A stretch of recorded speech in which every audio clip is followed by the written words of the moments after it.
Hi, everyone, and welcome to Spill the Tea Radio, where we interview awesome singer-songwriters and those who influence their lives. Spill the Tea Radio explores the journey, creativity, and inspiration behind the songs. With me today is D.O. Duane Gibson. D.O. is an accomplished Canadian singer-songwriter in the hip-hop genre. He is a two-time Guinness World Record-setting rapper, author, and professional speaker. He set a Guinness World Record for the longest freestyle rap ever, 8 hours and 45 minutes. As a rapper, his songs hit #1 on the U.S. college charts. He's had Snoop Dogg provide him with freestyle topics, and Drake appeared in one of his videos.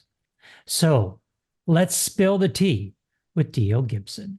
You've got quite a pedigree. I dare say it's probably spanned a few decades since you started in the business, which always begs the question about, the overnight success we talk about. Do you believe in that? Do you believe that anyone can have an overnight success? When we talk about overnight, like we're talking, say within a year, from going from, zero to hero in a year. Do you believe in that phenom? Yeah, I think it can happen. But I think what I've learned is I'd rather have longevity. My career didn't have like huge peaks and then, valleys. As my friend Maestro Fresh West would say, when he said, stick to your vision. There's a lot of valleys, a lot of peaks. But I always just believe that it's important to keep a consistent career if you want to make it a career. So sure, you can have quick success, but most artists that I've seen have that quick success just haven't been able to sustain it. Who were your influences along the way? Well, the first one has to be the Fresh Prince, now known as Will Smith. Yeah, yes. But for me, Will Smith was that first influence because when I turned on the TV and I saw Rap City, I saw a rapper who was funny. And when he rapped about parents just don't understand, I could relate to that. Certain themes in hip hop, when you're 10 years old and living in Ontario in a small town, you might like it, but you can't relate to it. And my dad took me to my first concert, which was DJ Jazzy Jeff and the Fresh Prince, and De La Soul was opening. And I just remember standing there and watching Fresh Prince rap and being like, wow, this is amazing. And so from there, I got on to LL Cool J, and that was a huge influence on me because it's not so much that I dealt with that many bullies, but growing up, you're trying to figure out your way. And when he said, Mama said, knock you out, it just really resonated with me. Like, don't worry what anybody else says. Mama says, knock you out. And from there, your preferences and your taste changes as you get older. And I really love Nas and Snoop Dogg and Wu-Tang Clan. Did you ever have those low points where you thought, maybe I should just pack this in and just do it as a hobby?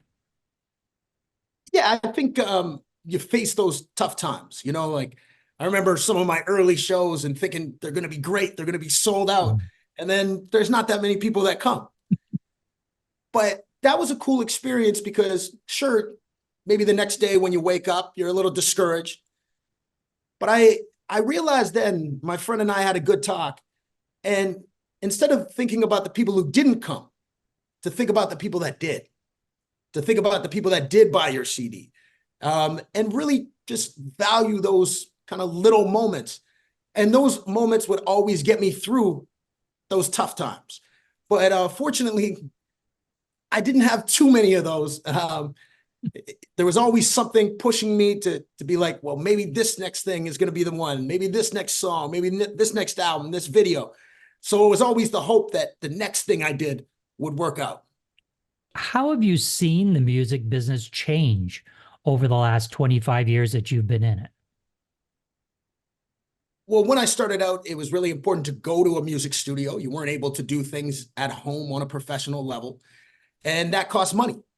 And then you would usually press your own CD, make 1,000 CDs.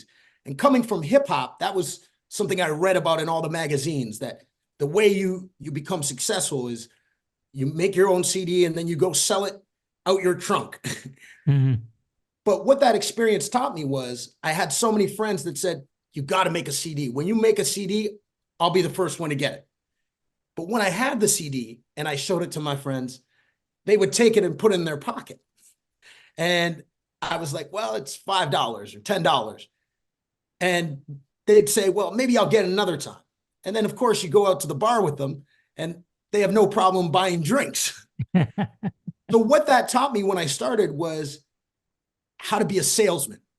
And I would have my CD and I would go to West Saga Beach and I would say, hey, give me something to rap about. And I would freestyle.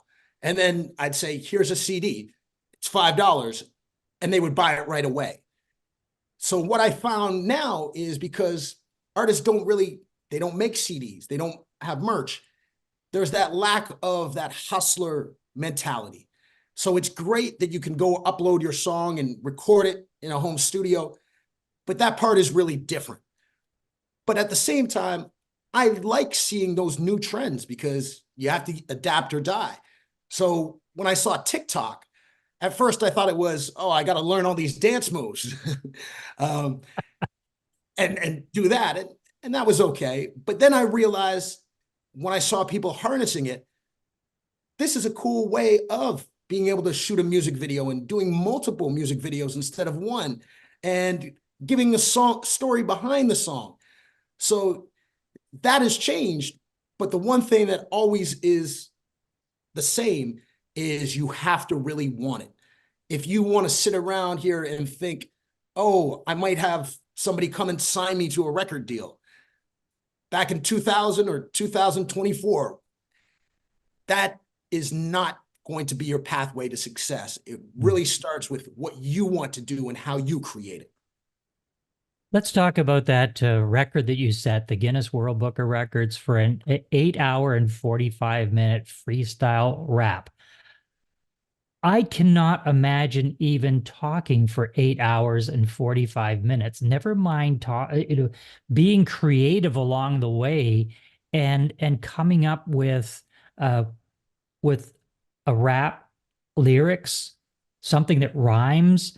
I mean, that it's unimaginable for me to even think about that. How do you even prepare for something like that? How did it come about? Tell us the story. Well, I think to be a good rapper, you need to be a good writer as well, especially as a freestyler. So I've written hundreds of raps and filled up rap books, as we call them, rhyme books. So because I did so much writing, that really helped build that rhyming database in my head, so that when I do a freestyle, my favorite thing is I don't know what I'm going to say. I leave it up to the crowd. So they might say rap about shoes or rap about the Maple Leafs. In that case, I got a lot to say. Well, that rap I want to hear. Right?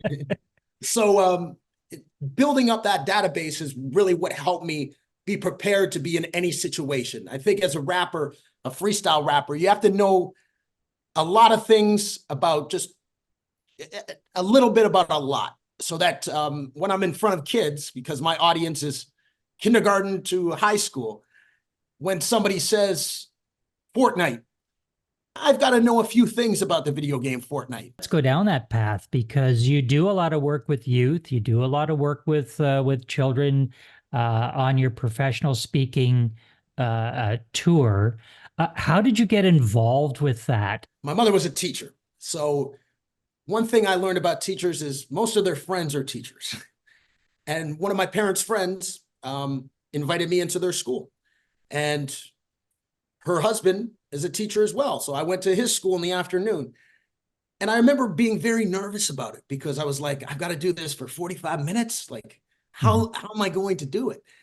And what I noticed from those first couple performances was it just kind of came natural and easy to me. And connecting with the kids was what was most important, versus I want to talk about this, and this. And just having that just genuine connection with kids.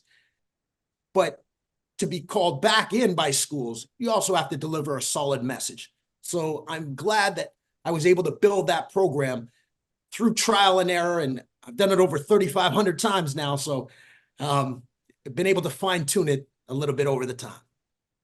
Now you have that instant credibility because of the genre. that you perform in. So, kids, younger people will respond to hip hop. They respond to rap. So you have that. I guess you have that little bridge Yeah, that certainly helps with the students. Um, let's talk about your own family, your own children. Do they yeah. know how famous their dad is? Do they know that, like, he's a record holder, he's produced songs, he's been on tour? Like, are they in awe of you, or do they do like my children do? They humble me every day. They humble me every day. But I think it's cool in the sense that, yeah, ever since they could walk and talk, they've known that their dad is a rapper. And so I remember going to my son's school when he was in kindergarten and doing a performance there. And so that's when he would start to see, oh, other kids want to get your autograph. And when he was in grade 2 and at a new school, and my daughter was in kindergarten, daddy's performing at the school. Or, we're in Orlando airport and kids are coming up to me like, Dio. But at the same time, I always think it's great that I'm able to bring my kids to certain things, whether it's a music video shoot or a TV show. And they get to connect with people and see that being a rapper isn't just that performance and going out into nightclubs and performing, but it involves so many different things. So I'm glad my kids have learned what their dad really does.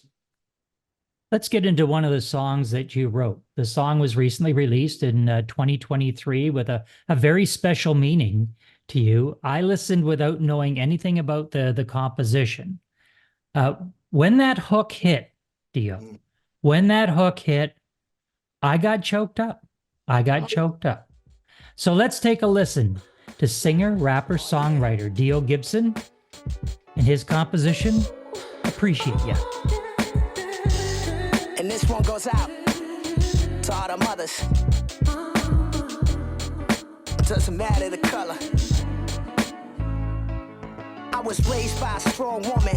She taught me how to grow and listen, be wise with my decisions. I remember she was doing courses till when we got that mortgage. Maybe cause I'm getting older. Think about everything they told you, everything you owe, yeah. Shout out to all the mothers helping us to be strong brothers. Can't wait for the next wine sipping, reminiscing, exchanging stories of when we were children. I wish there was a way to pay you back. So all I gotta say is that, dear mama, you my Afeni, a white woman, raised a strong black man. Feel me? I don't know what else to say to you, except I appreciate you. How else to say? I wouldn't be here today without your love and your praise. I appreciate you. You take the dark clouds away. You brighten up my day. I don't know how else to say. I appreciate you. I appreciate you. Oh, I really do though. I appreciate the women in my life. Made me come all right. You know what it is. Yeah. Yeah. I was raised by strong black women. Just wanna say it. You know respect is a given. I know one who raised a son by our own. Except for the summers when he went down home. Had to take a few buses after daycare. Never complain like it ain't fair. And as soon as she got paid in, she spoiled him, only had name brand. Then she went and bought her own house, even did it without a spouse. I say all this because we close. My cousin like a sister to me, helped me get back on my feet. I had to say it cause respect due. And even when I'm gone, you know I'll check on you. Yeah, cause I don't know what else to say to you, except I appreciate you. How else to say? I wouldn't be here today without your love and your praise. I appreciate you. You take the dark clouds away. You brighten up my day. I don't know how else to say. I appreciate you. I don't know what else I can say, but said for all the women that paved the way. Shout out to all the moms. Shout out to all the grandmothers. Shout out to the aunties. Shout out to the cousins. You know, shout out to the woman around the block that used to raise you. I don't know. That was Appreciate You by D.O. Gibson. D.O., that song, when I first started to listen to it, wow. I think he's talking about his mom. I think and then when that hook hits, he realized, yeah, this is a song about his mom, and it's a thank you song to his mom.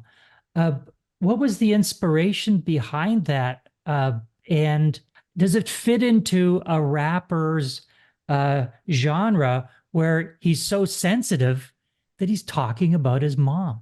I think in hip hop, you always have that connection, and in Black culture, so many people talk about their mom, and there's a lot of kids that were brought up by single mothers. One of my favorite rappers of all time is Tupac. And it's interesting when you say Tupac, because some people think, well, Tupac's a gangster rapper. Mm-hmm. And they look at that one aspect of his career, where the song that made him famous was him rapping about his mother, Dear Mama. So that was kind of the framework for the song. But my mother's white, and there's so many kids across this country that are mixed. And I talk a lot about Black Canadian history, whether it's in my school shows or my work.